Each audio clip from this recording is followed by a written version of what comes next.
who's a museologist and a curator at Graz University. So please welcome Bernadette.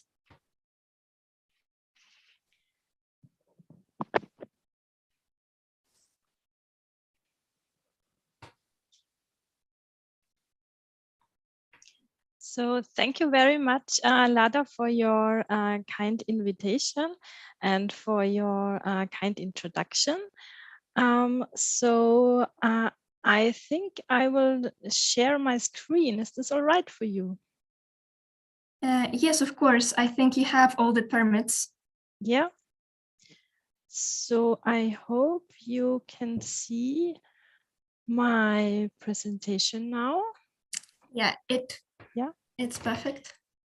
Should I make it to full screen mode like this, or is the other version better for you? This actually looks better. Okay, all right. Thanks for your feedback. And this is the first slide. So now here I am. And yeah, so thanks again for your kind introduction. And it's a pleasure for me to present and talk about the Graz University Museum's digital collections and the example of GAM's project and the Kriminalmuseum. It's a criminological collection. I hope you can hear me. Is it all right technically so? Yes. Good, thanks. And just a few words to my person. So you said I'm a museologist and curator, yes. And I just wanted to point out that I'm no computer scientist. So I'm acting from the perspective of museology of the university museums and more or less asking about the needs of the collections to be digitized and all the the context, what's important in this context. So we decided to divide this event into two parts. First, a lecture about the museum's digital collections at the University of Graz. And second, a brief workshop where you are invited to actively participate and discuss with us various points about digitizing museum collections. So I show you the content of the lecture, which is the first part now. And I will give you a brief overview of the University Museum collections here in Graz. And then I will come to the second main point. It's the digitally documenting the University Museum's collections and the example of GAMS and the Kriminalmuseum. I will talk a little bit about the history of this collection because it's a really special collection. And then about a cross-institutional project of documenting and digitizing the collection on this example before I will come to the conclusion. So if there are questions, please ask in between, and yes, just raise your hands or talk.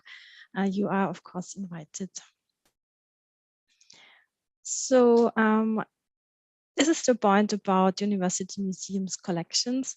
And my first example is this collection I will talk about later on. It's Hans Gross Kriminalmuseum in German.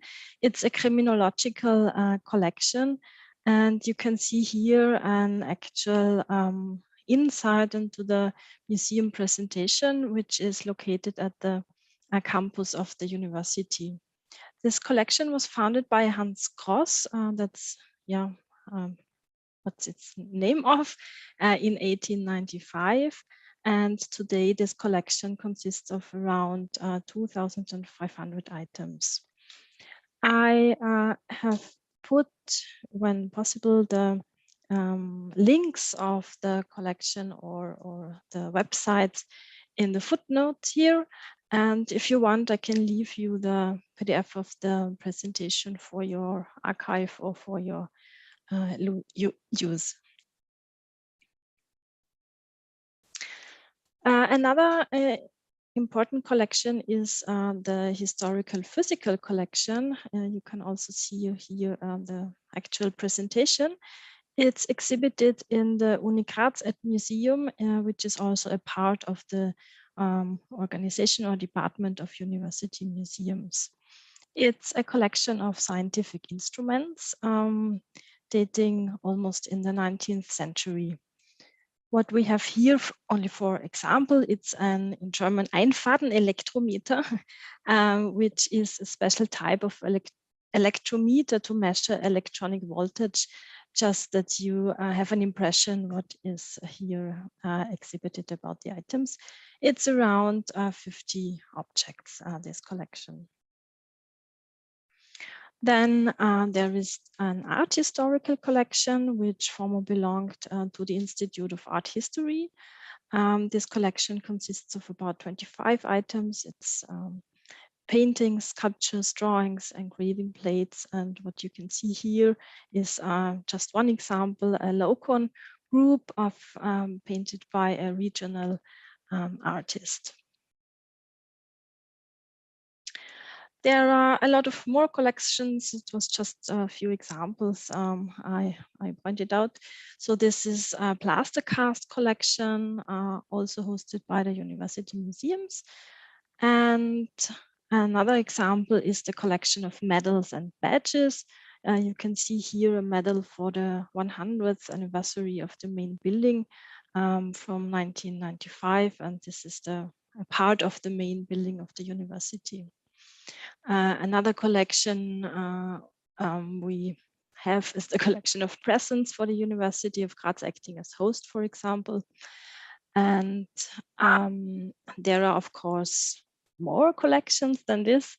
They are decentralized collections, meaning that these collections are parts of the institutes, for example, the archaeological collections, the coin collection, the seal collection. You have a few impressions here for the archaeological collections, here the coin collection or the seal collection. And I listed here some other collections, the epigraphical collections, the founding charter and insignia, a Mehringer collection, which is an ethnographical collection, and of course, special collections of the university library. And maybe a main point is for university collections, peculiarity of university collections is maybe that they have in common that they were originally founded as teaching collections. So they were used as collections to teach students and also to study.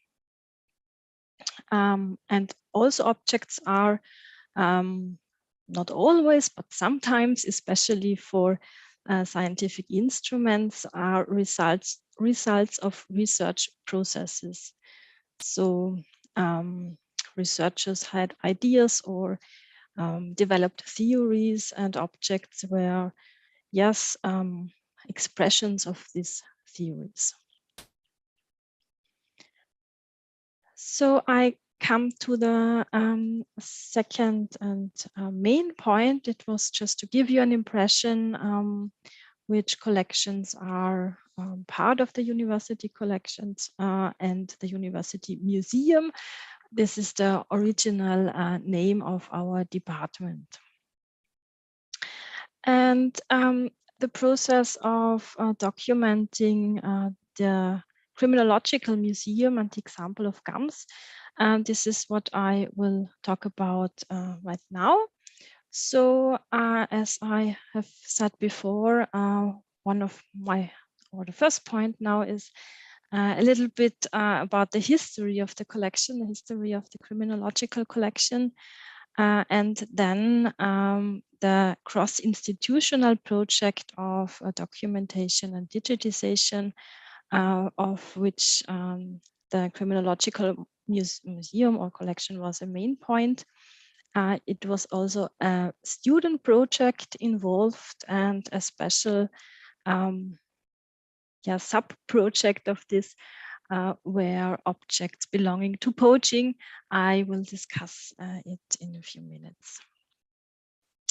So what is important from our point in case of the history of the criminological collection is that it's named by Hans Cross. Hans Cross was a lawyer, and he opened the Criminological Museum in 1895, and this institution was located at the Regional Court for Criminal Cases in Graz. And his collection consisted of so-called corpora delicti, meaning that objects were, yes, part of a crime scene. And it was a teaching collection for students, lawyers, and detectives. So they learned that these objects were used in criminal or for criminal cases.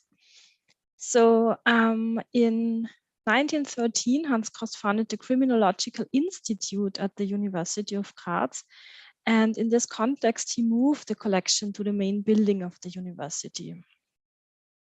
An interesting point is that he believed that these objects provide significant and tangible evidence for special crime facts, and that objects can act as real evidence, for instance, in specific criminal cases. And he also thought that objects were more reliable evidence than witness statements. And this is a really special point in terms of Hans Cross. What you can see here, it's an object of the Museum of the Criminological Collection. It's a so-called crime scene suitcase. It was invented by Hans Cross around 1900, and it consists of objects, and he put these objects together to investigate a crime scene. So he used these objects to investigate special crime scenes. So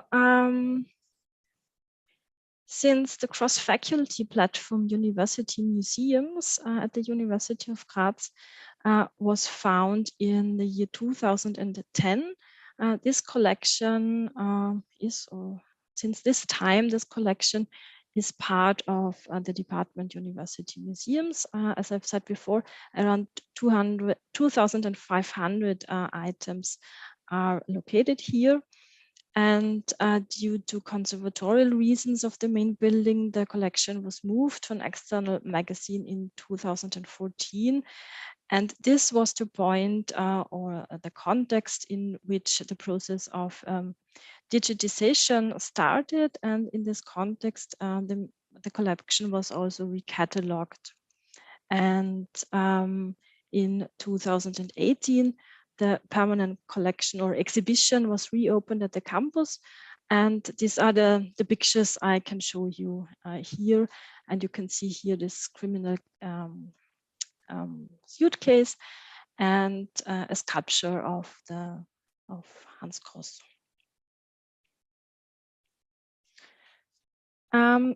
So the Criminological Museum or collection was in a part of a cross-institutional project of documentation and digitization.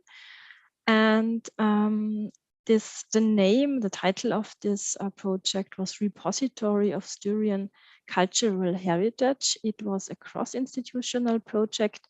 So not only the University of Graz, also the Technical University and the City Museum, for example, were involved in this project. And the aim of the project and also the result was a database with the title Web Portal, Cultural and Scientific Heritage of Styria. Styria is a federal state in Austria, of which Graz is the main capital. And you can see here, what you can see here is the landing page or the web page of this web portal, where you can find, for example, virtual tours or special highlights of the collections that were digitized in this context. So as you can imagine, Hans Cross Criminal Museum was part of this project. And this is the main page, the landing page when you search for criminological collection in the context of this web portal. So just that you have an impression how this looks like in the context of this web portal. And what it was how should I say, a double process maybe.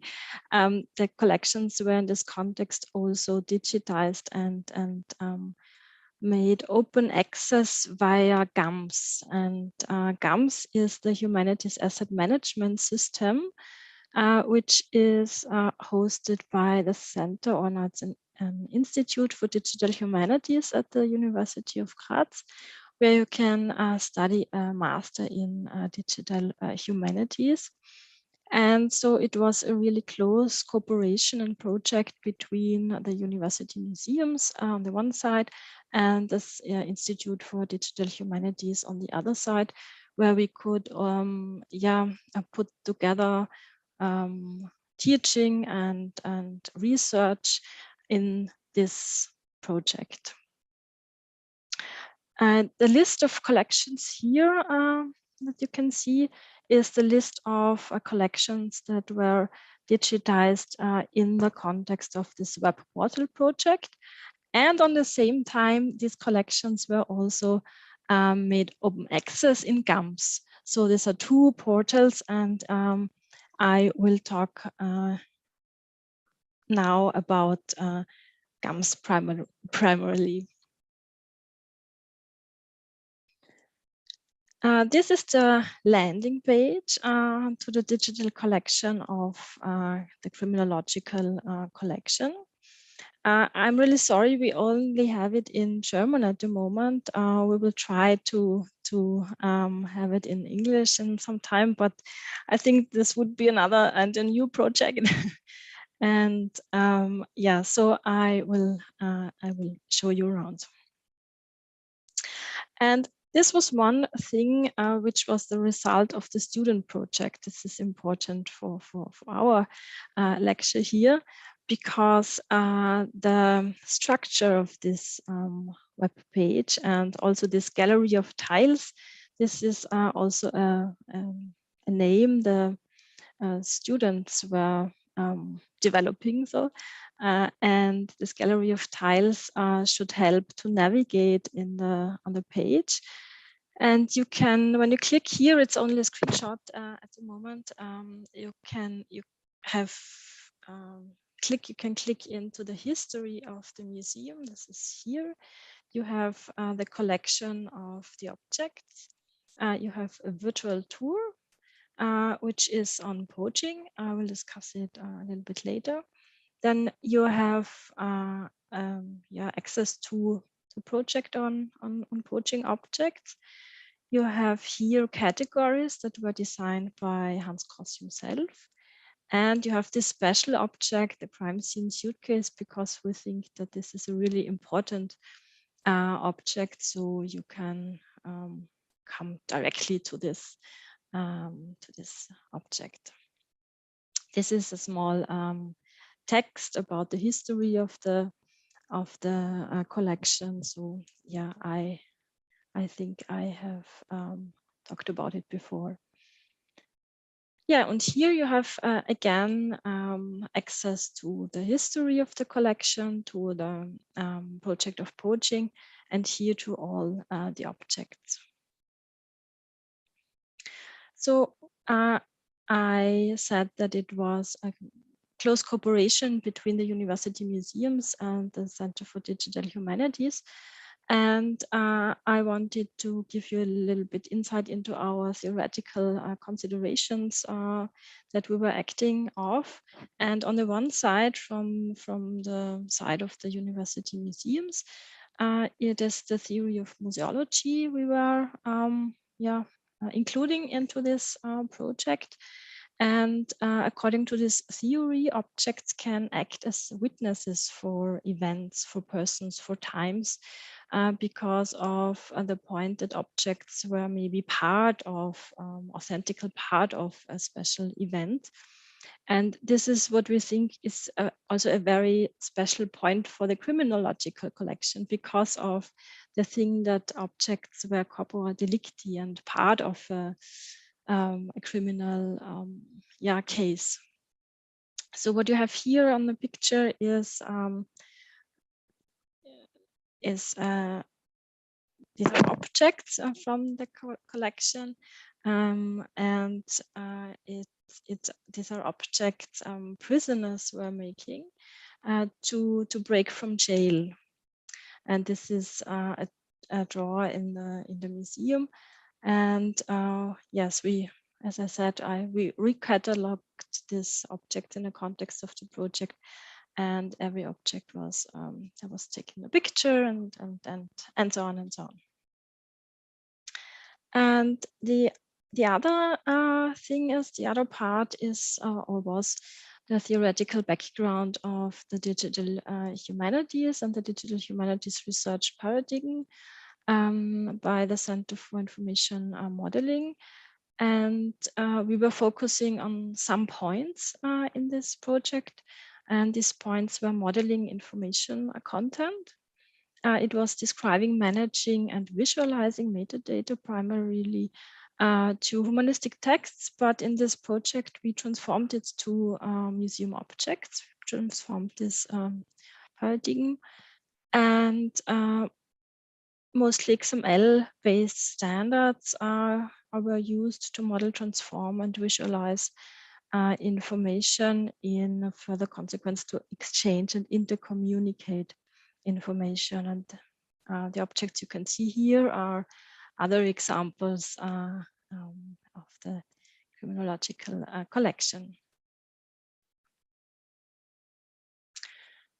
So this is the workflow we established in the context of this project. You have on this side on the left the part of the University Museum and practical museology, and on the other side the Center for Information Modeling and the Digital Humanities. And what we did in the museum was handling the objects, linking objects with unique and ongoing inventory number system. This was the point of recataloguing the museum, and also collecting the data of the objects. And the point of the Center for Information Modeling and Digital Humanities was hosting the technical infrastructure of GAMS I was talking before. This is this asset management system for the humanities. It's a repository for long-time preservation and presentation of digital cultural heritage data. So we transformed data to metadata standards, for example, to Lido. I don't know if Lido is, if you know Lido as a metadata standard for museum objects. I have an example later on for it. And we also prepared the data for the online presentation on GAMS, which you have seen already before. So the students involved, or the student group that was involved, was part of a joint degree master program in the study year 2015-16 with the title Euromax, which was offered by the Center of Information Modeling. And since winter term 2017-18, it turned to a Master of Digital Humanities. So it was the last joint program in this Euromax, which we could have here. So now I come to the point what we did in the student project, and in which aspects the student group was involved. So I said that the part of the University Museum was to collect the data. What we did with the student group was, for example, to formalize the data, primarily in the first step in the Excel sheets. And I have here an example of one object of this criminal museum, which is, of course, a weapon. And you can see here the points, the categories which we defined and of which we formalized the data. So yes, and the highlighted aspects here, the highlighted terms are also these points. So this is in German. I will show you. It's the object name. This is this aspect. The name of the object. It's kind of a weapon with the new inventory number. Then we have a short description, a short object description. This is this aspect. It's just telling of which material and it's what it is. So then we have the so-called Hans Koss category. It's Hans Koss himself defined 32 categories. And he ordered the objects in these categories of 32 categories. And this object belongs to the weapons. So we thought that it makes sense to have it here and not to say it's history, we don't need it anymore. So we decided to use this these categories. You have then the material. It's here, iron. You have the measurements of the object. You have the historical inventory number. We found out that there were various systems of historic inventory number systems. And so we decided to make a new one and have now an ongoing inventory number system. Then it's a persistent identifier and the license you can see again. And the non-highlighted terms or aspects here, these are categories you don't see at the web page. So these are categories we needed for our intern management system, for our intern cataloging and conserving the collection. These are points about condition, about cleaning, and maybe it's also important to say at this point that it was a free text input, and only the Hans Koss category was not a free text input. It was a formalized data field. So what we also did with the student group is that we, or that they and the group, the students, co-developed thesauri, which is a controlled vocabulary for the objects and also for the materialities, for the materials, with reference to Getty Arts and Architecture thesaurus. And we did it on the first step in Excel. Later, the Center for Information Modeling mapped the data and transformed the data into XML-based standards like Lido, which is a harvesting schema, SCOS, which is for controlled vocabulary, and TI, the text encoding initiative, especially for the inventory cards. So we had mainly these three standards included into the project. Some examples now. I think it's maybe interesting for you also because students had the possibility to deep into a special approach. So nobody had to do everything, but you had the possibility to deep into a special standard in this case, which was, for example, LIDO, which is short for lightweight information describing objects. It's a standard for describing museum objects and for data harvesting to exchange museum object data or cultural heritage data. I hope you can see it or maybe read it. I think it's a little bit tiny now, but you have the link in the footnote. And I just wanted to show you, I think you know about XML standards, of course, and maybe of Lido. We have an expert colleague who I see here is a question in the chat. Maybe we sum up the questions and discuss it later. What do you think, Lada?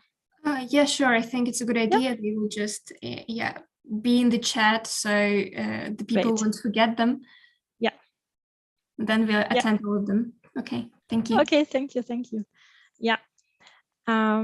So yes. So I just wanted to give you an impression of this Lido example. So. What we also tried to reference, but so the project was a little bit too short to do everything in it. Maybe you know CDOC CRM, which is a short for conceptual reference model in documenting museum collections. And especially we defined two categories, which was objects, biological objects or man-made objects. And you can see here that this example is a man-made object, of course. So this category E22 and I think E20 was the other category which we tried to include into this Lido XML file. Another point was a TEI. I'm sure you know TEI much more better than I do, but it's the standard used for texts and we tried to reference index cards in TEI. It was not possible to do it for all the index cards of the criminological collections. So we focused on objects on poaching. I will declare why poaching was used a little bit later. Yeah, now I will talk about it now. So a sub project maybe in this context was using a small group of objects, 40 items on poaching. Why poaching? It's no political reasons. I was asked this in another conference why we did it on poaching and not on another a smaller group of objects. And it's really a very pragmatical reason because this is a part of the collection of which we knew that it's 40 objects. It was some research done on these objects and they were already linked to poaching. So it was a closed group of objects and it was really a good thing to have it. And what we had to do then was to digitize it and on the basis of already existing literature. So it's a really pragmatic reason to use this part of the collection for our student project on poaching. So you can search on this group of objects. It's a special group, the poaching objects in the web page. So you have this category of poaching here, and you can click through around 40 objects of poaching with the categories I already talked about. So this is an example of poaching. It's a poaching mask. Poachers wore this mask to not, so that they cannot be seen so good. So, but we tried to find another access to the collection, and this was a storytelling aspect for this special group of objects that were related to poaching. So we created a virtual tour. And it's a kind of narration about poaching. And the students decided to create a story on poaching in Styria. This is the federal state in Austria, of which Graz is the state capital.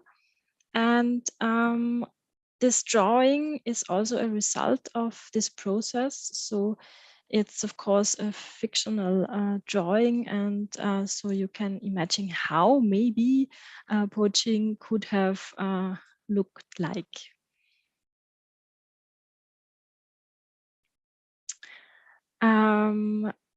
What we also did in this project was linking the index cards to poaching and hyperlinking the transcriptions of the or the index cards with a concrete example.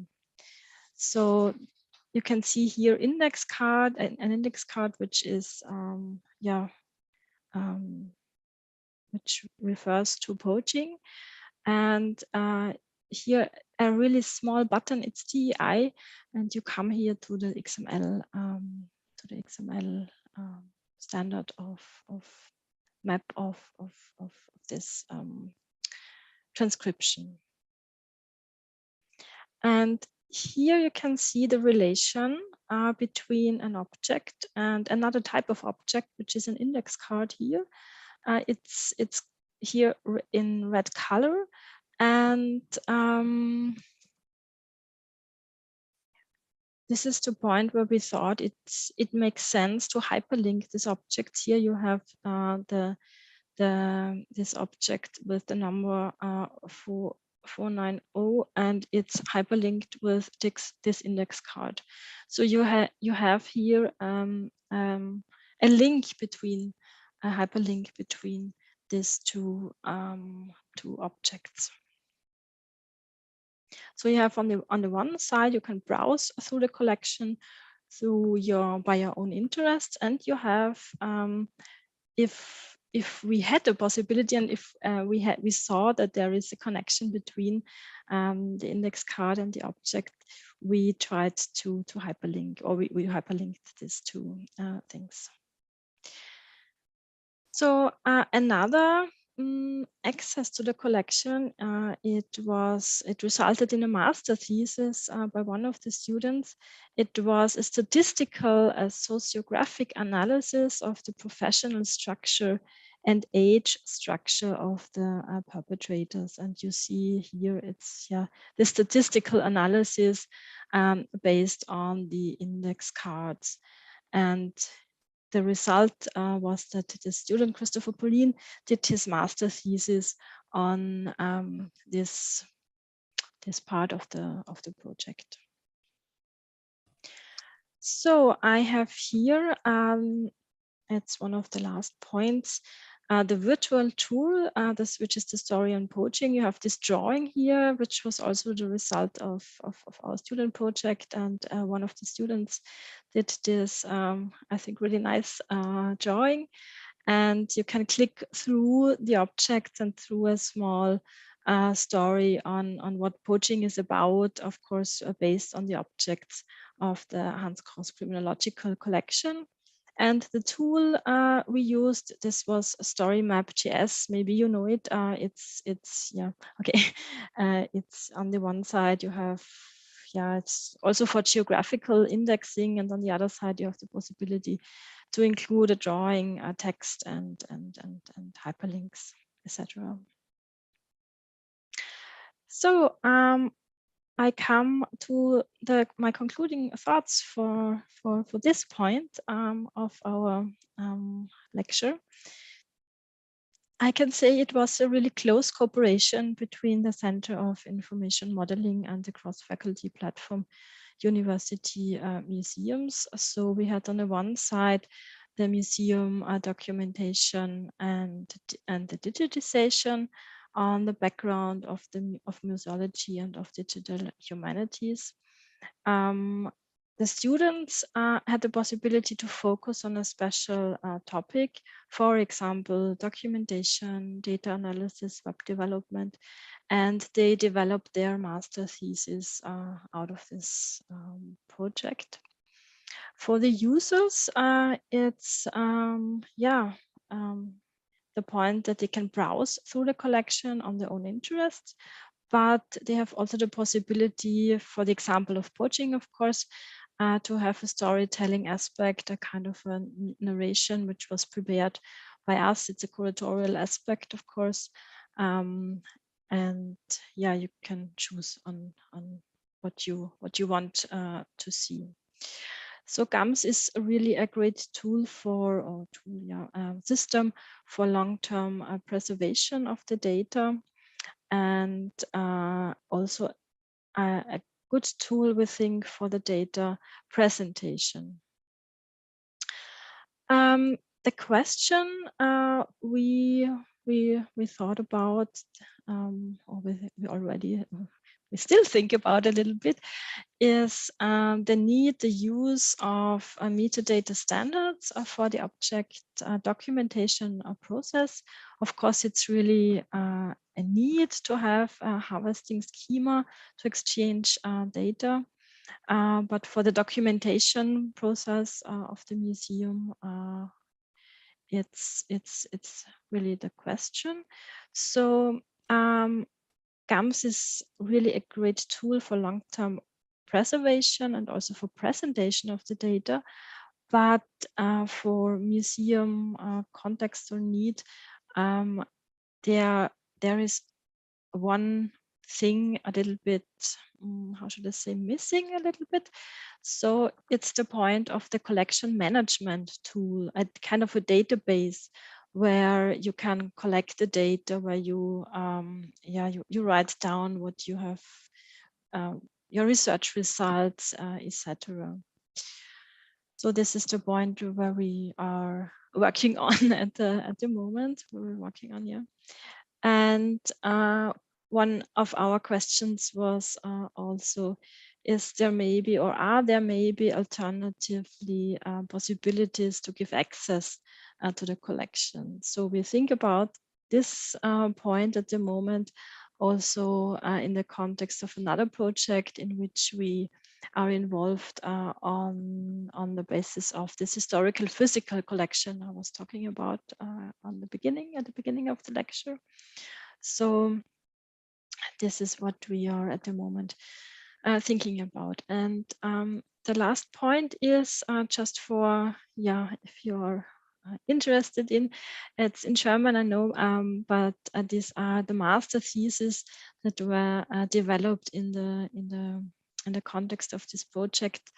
You have the names here, and I highlighted some terms, some words, just that you have an impression how widespread the topics were. It was, for example, about semantic web technologies, one master thesis about the formal analysis of the index cards. One was about information retrieval and this sociographic analysis I showed you of the poaching objects or project.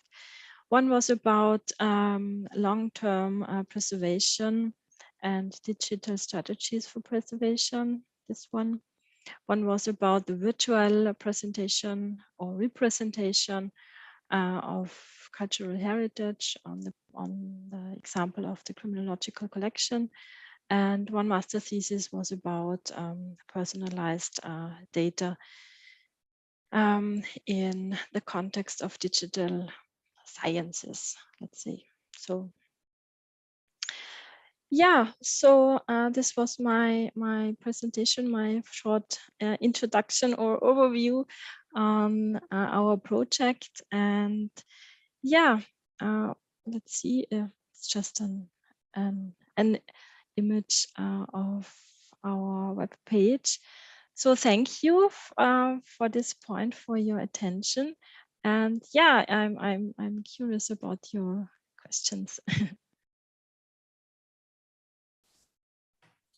Thank you so much. We have some questions waiting in the chat. So I think we can invite those who actually wrote this question to ask them out loud. Olga, why don't we attend your question first?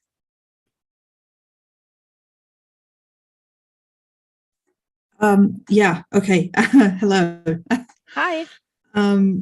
So I guess my first question was if the group encountered any difficulties in the course of the workflow, and what do you think are the main struggles while working on the digitization process, especially in museums?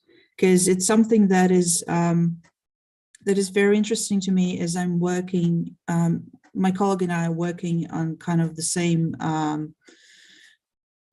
similar project at the moment.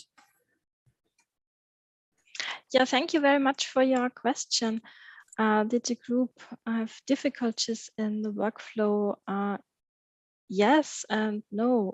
So, of course, it was a difficult process to manage all these project partners and all these groups of people. And the time is always limited in such projects. You maybe know that. And you have a result you have to focus on. And I think it was a difficult, more or less difficult process to establish this workflow so that everybody knew their role and whom they should or could ask, who was responsible for what. So the project with the students was for 2 semesters, 1 year. And the master thesis projects lasted longer than that, of course. And I think the main difficulty was to communicate with everybody, to tell the students which scientist or which professor or which person is responsible for what. And but then I think it was around in semester start in October here, and it was in December or so where the workflow was more or less established. Yeah. And what are the struggles in digitization processes? I think, yeah, a lot of things can be difficult, and I think talking to each other, communicating is a main aspect, a main point, and everybody, yeah, has to find their roles in it. Museums have their needs and their possibilities, and yeah, I think resources and time are always can always be challenging. Does this answer your question, or do you think in another direction? Or No, I think that's pretty much answering my question. Thank you. And I completely agree that one of the greatest pains is to be able to establish this workflow and precisely to, to be able to divide the responsibilities, because it's often so, and one person is like, oh, I want to do this, and then I want to do that. And we just can't work with that, because if we get too many ideas, then we're probably getting too little results. Yep. So yeah, yeah. I completely agree. And you need one person or two who makes the decisions at the last. Yeah. Yeah. This is the toughest job, to make a decision, to be strong in that decision. Yeah. Okay, thank you. Thank you. Thank you. Then there is the question from Anna Kasheva. If you please, could you ask your question? Good evening, colleagues. Good evening. Bernadette, thank you for your report, and I want to ask my question. What's about photogrammetry of museum objects in a criminal museum? Thank you. What's about? Do you use photogrammetry? Yeah. Photogrammetry. Yeah. Yeah, thank you for the question. Yes, we have a colleague of mine who works at the Center for Information Modeling. She is Chiara Tuani, maybe you know her. And she is doing photogrammetry with students. She has courses about or in photogrammetry. And once she was in the criminological collection, and she did with a group of students she did photogrammetry with some of the objects, but we have to meet and to discuss it. And so I don't know the results at the moment, but that's an important point. So we do it, or the university does it, but it's not me in person. And we're trying also to establish 3D visualizations, but that's that's future. That's in sometime in the future. So maybe next year we can meet again, and I can report on this. So that's our plan. Yes, but yeah, time and money, you know. Thank you. Good luck in photogrammetry experiments with the criminal objects. Yeah, thank you very much. Thank you. Then there are 2 more questions from Olga. I don't know, Olga, do you still want to ask them, or have you already received the answer? Yeah, regarding the poaching story, as soon as I asked the question in chat, Bernadette started showing in detail what the group did. So that was pretty much an answer to my question. Another one I had is that I wanted to know if there's a possibility to get the link to the presentation, because there's so much useful stuff in there, and I would love to have another look at it. Yeah, of course. Okay, that's great. Of course, I can send you the PDF of the presentation, or Lada, you tell me in which way I think that the easiest way would be that you send me your presentation, and then we can easily share it with all the participants, because we have all the emails. So great. Yes. Sounds cool. Thank you. Thank you. Thank you. So we have a new question in the chat from Maria. Maria, would you like to ask this question out loud? Yeah, sure. Bernadette, thank you for your presentation. It was very interesting. My question is, do you have programmers in your team, or it mainly consists of digital humanities specialists? Yes, it's a good question. I'm sorry we have no programmers in our team. It would be great. But we have the digital humanities specialists, and yeah, and the cooperation is mainly based on project based. So if we decide to digitize a new collection, or if we decide to implement other aspects or other, I don't know, standards or whatever, the point is we have to create a project, and it's project funded.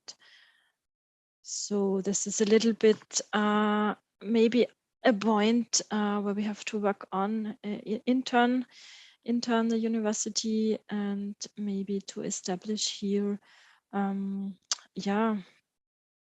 And what are the purposes for which you could need programmers and your digital humanities specialists are not enough? I think at the moment, our point is to find or to have and to establish a database or maybe other interfaces for new possibilities. So that's the point where we are at the moment. And I think it would be great to have a data. However, if it is a programmer or a data specialist directly in our team. So you know what I mean? It's so yeah, or a closer cooperation, because I think there is a lot of work to do with all the data we create, and with the access we can give to the collections. So I think there is a lot of work with a lot of more employees, and yeah. I see. Thank you very much. And I will use this luxury of me being a moderator and ask a few questions Yes. that I have. It was nice that you started talking about the team of the project. And could you maybe, I know that it might be difficult, but could you maybe please tell how many people are actually involved in this sort of project? How many people were involved in this project, you mean? I mean, criminological, or? I mean, in general, I know that general. you have the this collection management system, and then you have the smaller projects within this system. So how this number split? So I will try to give you an insight in the structure of the museum and our team, maybe, and you stop me if I'm talking too long, please. So the main team of the University Museum consists of 9 people. It's 9 people, 9 colleagues, and here included are the colleagues that do the work with the visitors who are what's the point? What's the name in English? Do you know what I mean? Who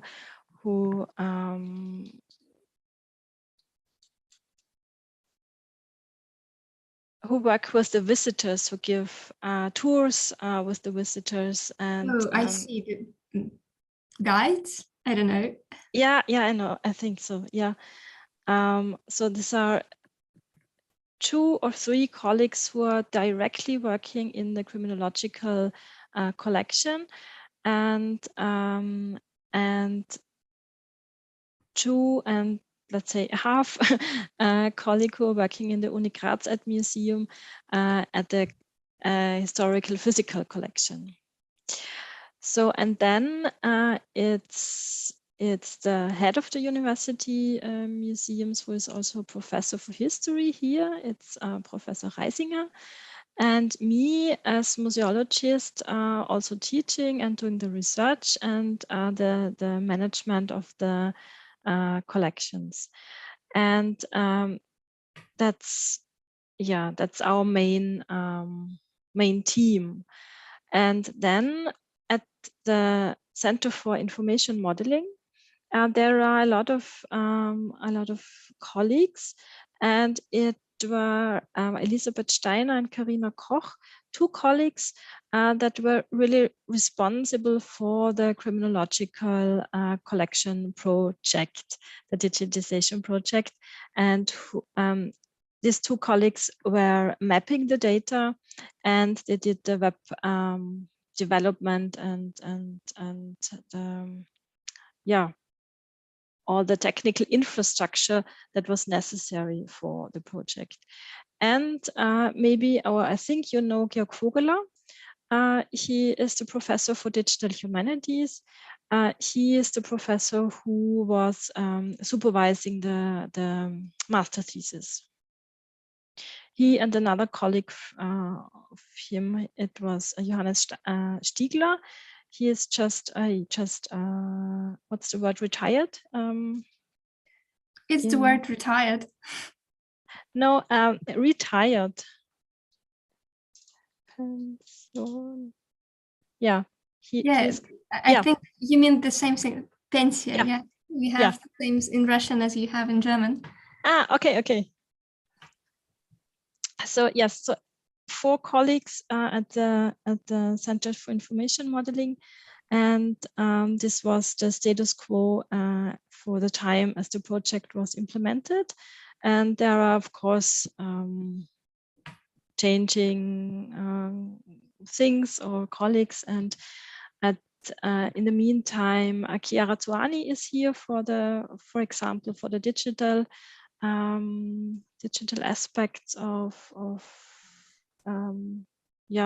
cultural heritage data for photogrammetry, etc. And what we now do with the historical physical collection, it's also again a part of another project. So I hope this answers your question. Yeah, actually, more or less, it gives an impression of what kind of profiles do you have on your team, and it's great. I also had another question, if no one minds, about the sustainability and the scalability of the project, because we know this thing, so-called the cemetery of DH projects. The project that were started, that existed for some time, for a few years, and then somehow disappeared because either the team split up, or the hosting ended, or some other purely technical or like human reasons. How do you manage to keep this project sustainable? And how do you think you could scale your experience and maybe make this project like bigger, etc., etc.? Yeah, good aspect, good question. Really difficult to answer. On the one side, the sustainability, I think, is in the long-term preservation of the data, which is of course managed by GAMS and this asset management system, and the possibility of open access, of having this collection open access now for everyone. So I think this is a really important point. When we think about what makes the project or the management aspect or the structure of the project sustainable, I think that we included a lot of, or we developed a lot of workflows. We really need, or we are happy to have them now. So we created our, of course it's an Excel, but it doesn't mind, because we have our descriptions, our categories we need to describe our objects. So we know better how university collections about their history, or about what they are also worth for the university in cases of identity, or of the connection between research and teaching also. So maybe another concrete point is that we could transform the processes and the workflows to other projects. And we could implement experiences we have in teaching students, for example, in such huge project into other parts and into other projects, or yeah, for example, in the last summer term, I had a student course digitizing and inventorizing the art historical collection, around 25 items. And it was based on the experiences we had in this project.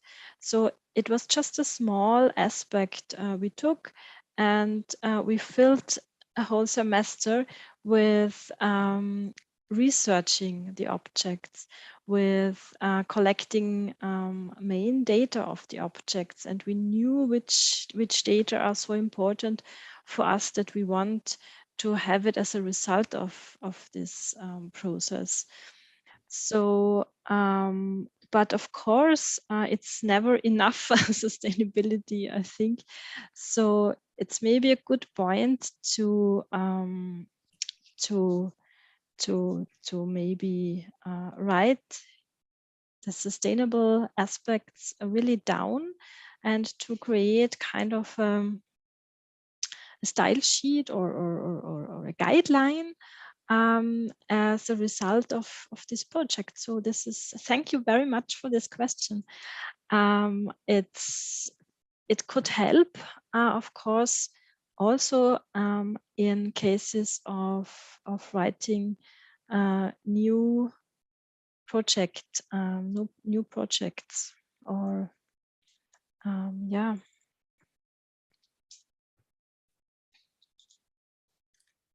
Thank you for your answer. Colleagues, do you have any more questions? If you do, you can easily raise the hand, and yeah, the question in the chat, if you have some demo access to GAMS. I just have the official link. Do you mean this with demo?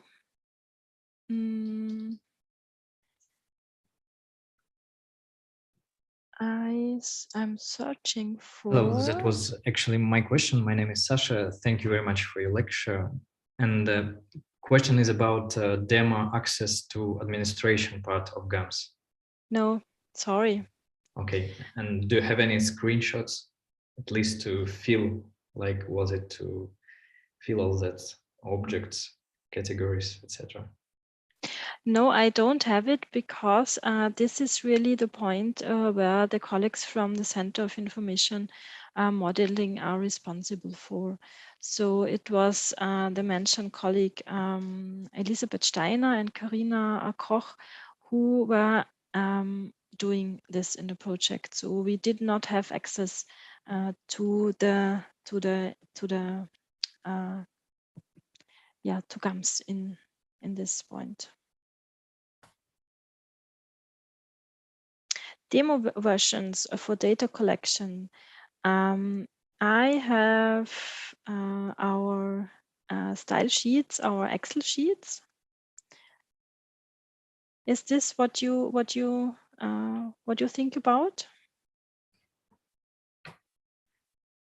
I guess I can only guess what the question was about, that maybe the meaning of the question was probably the workflow. So you first collected everything just in Excel spreadsheets, and then other specialists did the job. And yeah. So what the other specialists who mapped the data or who transformed the data, then we sent them our entire spreadsheet, our entire Excel sheet, and this Excel sheet had to be more or less the final version. Yeah, so we did not on the overall, so we did not make changes then. Yeah. Okay, thank you. Yeah. Yeah, I think it also goes to the section of like sustainability and how easy Yeah. it is to manipulate, Yeah. etc., etc. Yeah, because Yeah. if we make it more like accessible from the admin panel, then we probably Yeah. have some difficulties within the data, etc., etc. Yeah. Yeah, I see. Yeah. So if we don't have any more questions, we still have 20 minutes for maybe a small discussion and reflection that Bernadette you had in mind. Or how do you think maybe we should just like for the rest of the time that we have, maybe we would just talk, or do we need those breakout rooms that you were planning to do? Yeah, thank you for the question. We can decide together, I think. So I prepared the one or the other question where you could, where you are invited to take actively part in the thinking about it. And maybe, I don't know, maybe it makes sense to have a short breakout session to discuss for you in groups if you like one of the question, and but it's up to you. Please tell me. So the question would be of I have to think in one moment.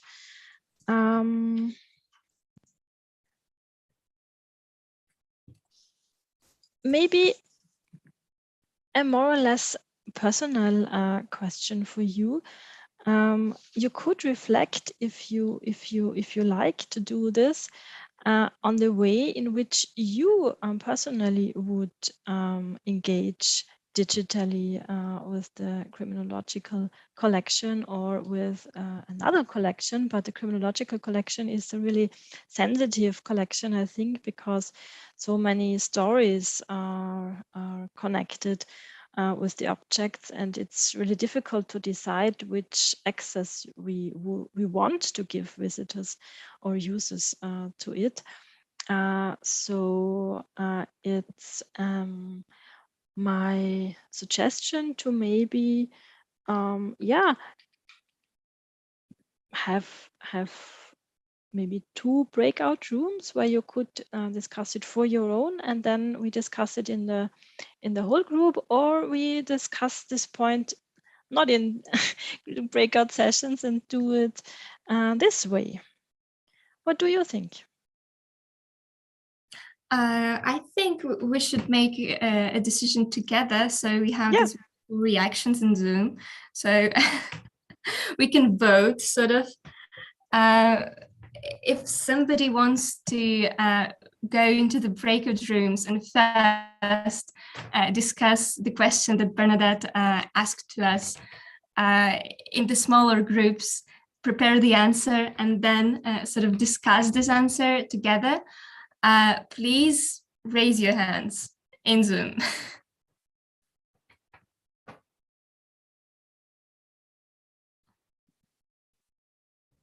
No hands.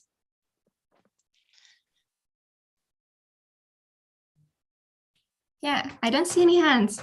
So I think maybe let's just continue talking in the main session, and maybe the audience, if you have any thoughts about what Bernadette was talking about the experience of interacting with such a, I would say, a difficult content, and emotionally and ethically.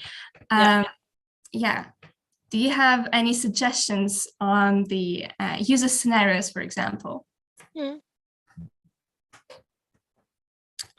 Oh, Olga, please go ahead.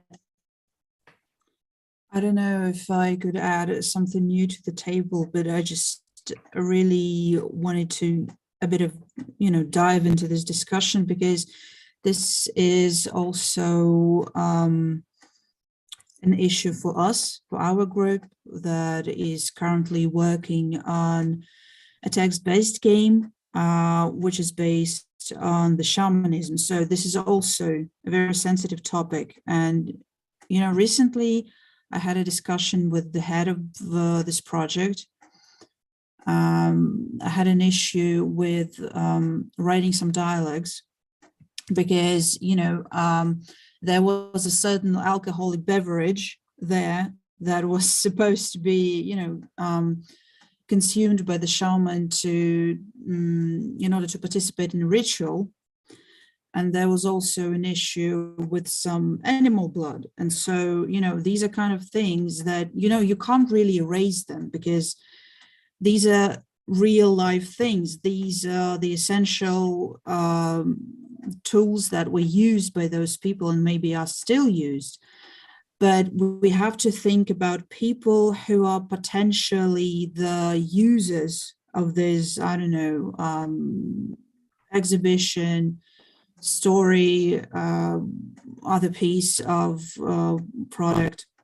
And so we have to, what we decided to do is to look for other essential things that could be used to ignite the ritual. So, dive a bit more into the resources and into the books and dig out, some maybe extra parts of this ritual, so that we won't have to, erase the reality completely, and that we won't have to shock a regular person with that. So yeah, this is kind of my take, I guess. Yeah. These are really difficult questions, I think. Yeah, there's no right answer to that. Because you have to match the difficult stories, sensitive objects, with interests of the audience or with the visitors. So these are two aspects often not easy to bring together. Agreed. Nevertheless, we have to think about our target audience, and this is a very serious ethical question, because if we're thinking about target audience more, then the historical facts may be damaged. But I guess this is the new historical reality for not only for museums, but pretty much for every cultural institutions that have to deal with history and with entertainment. So we kind of have to try to find this balance, even though it's really, really complicated to do that. Yeah, I completely agree. Yeah, we have one other idea for this sensitive criminological collection, which is maybe I can tell you if you're interested. Sure. Yeah. We have the criminological collection also consists of the documentation of some criminal cases. These are written down historic sources of the criminal court. And not all of these historical, of course, criminal cases match with concrete objects in the collection. So we have various types of objects which are typically not typical for museums. So it's classical objects, it's historic sources which belong often to archives. Then we have this index cards, which I thought first these index cards document the concrete objects, but they don't, only in some cases. And our idea or we want to do, what we want to do is to research these historical sources, these historical crime scenes, to have more background of the collection or of the mindset of the inventors of this collection, dating to the around 1900. So there is a lot of background work to do, but you need this background to decide what could be interesting, or what do we want, or what can we transport, or what can we tell the audience or the users or the public. And I think university collections are really, really, really extra special. I guess one of the points that could be driven here is that as a developer of something like this and as a researcher, you want to share as much as possible, but you have to restrain yourself and find suitable things. I mean, if you have a very vast collection of, like, okay, let's say 100 objects, and you want to show them all, but let's say only 50 of them will find the audience, will suit the audience. And so we just have to, swallow it and just do 50 objects, because it's better to show something than to show nothing, or to show something that people won't like. That's the point. So another point I can add is that actually we're working on a new concept for the presentation of our university collection. So this is a really strategic project of our rectorship. And as you've seen, the collections are decentralized at the moment, and we have two stations where the public public stations where visitors can come, and the idea is to put it together to one main museum presentation. And the things you mentioned are also part of our thinking of what should we present, what should we show, in which aspects is the audience interested in. So what is the target group? Whom do we want to address? And these are really difficult questions, challenging. Yeah, I agreed. We still have 5 minutes left of our discussion. So, colleagues, if you have your own opinion about how to better represent maybe such a collection, you could have your take on this question, please. Yeah, it would be really interesting to know if you have ideas how you would or could engage with such a sensitive collection. Actually, I had an idea, but maybe it's too silly. I thought about this collection and the way to engage the audience in the way that detectives are very popular, and we could maybe try to construct some sort of a narrative, so the user or the visitor would try to be a little bit like a detective and investigate something. And in the process of this investigation, the person would learn more about the collection, probably about the tools. I don't know what exactly do you have in the collection, but maybe I'm just taking stuff from the top of my head, but maybe like some clues or some, I don't know, solving some cases, etc., etc. It might not be as scientific as we wish, but for sure it could be fun. Yeah, fun and learning. Yeah, I think so too. That's a really very good point. And it reminds me a little bit of the being interested in the research process at all. So what we do at the university is mainly researching, and detectives are investigating.